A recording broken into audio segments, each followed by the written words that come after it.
Assalamu alaikum wa rahmatullahi wa barakatuh jama'a, barkamu da kasancewa a cikin wani sabon bidiyon mai albarka na Dawa series. Insha Allahu ni Ummu Tarik zan gabatar muku da sinasir ɗin dawa. Habibti kin taɓa yin sinasir ta dawa? In baki taɓa yi ba to ki biyo ni. Wannan sinasir tana da matuƙar muhimmanci ga masu ciwon shuga. Sannan abubuwan da muke buƙata ga sunan a jere kuma a rubuce. Almuhim ya kasance kin gyara dawarki, kin jiƙa shi ya kwana. Kamar yadda kuka gani gashi nan a nan na juye ta a blender. Sannan na kawo yis na zuba, ga albasa da shuga nasa.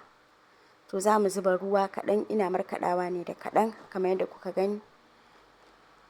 Ga nan wuri din bayan na markaɗa shi za mu juye shi a bowl. Kun ga tun anan za ku ga ya fara ƙwaya-ƙwai haka masha Allah. Nan kuma da kuka gani garin alkama ne na zuba don ya samu ita ta ɗan kyau ta jawo yadda ake buƙata, amma fa ba dole ba ne. Kuma in kamar ba na masu ciwon shuga ba ne za ki iya sa fulawa. Gashi nan kamar yadda kuka gani na sa yogurt, za mu juya shi sosai. Nan kuma gishiri ne na zuba kaɗan.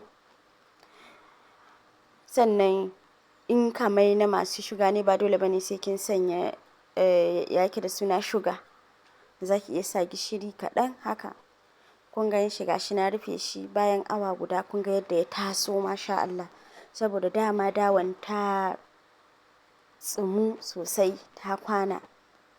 To a nan wuri din in kin so za ki iya sanya ɗan baking powder ko kanwa, ni dai ban sa ba gaskiya.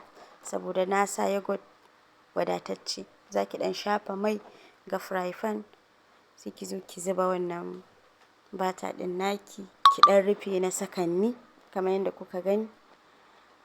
Sannan kuma sai ki juya shi. In ma baki da buƙatan juyawan ba sai kin juya ba, za ki iya barin shi a haka.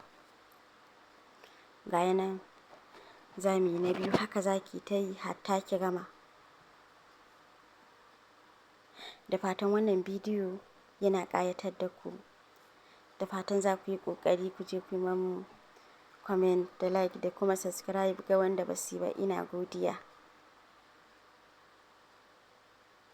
Kuma daɗin daɗawa ita wannan sinasir za ki iya cin ta da duk abin da ya maki. Misali miyan taushe ko kuma miyan agushi ko kuma irin miyar ganye haka ko na kabewa da sauransu, ko kuma fefe soup. Za kuma ki iya yi ma yara ma a yi breakfast da shi da safe. Duk yadda ya maki masha Allah, kun ga yadda take fitowa, da yadda ta yi saƙa. Na gode, Allah ya amintar da hannayenmu. Ma'assalama.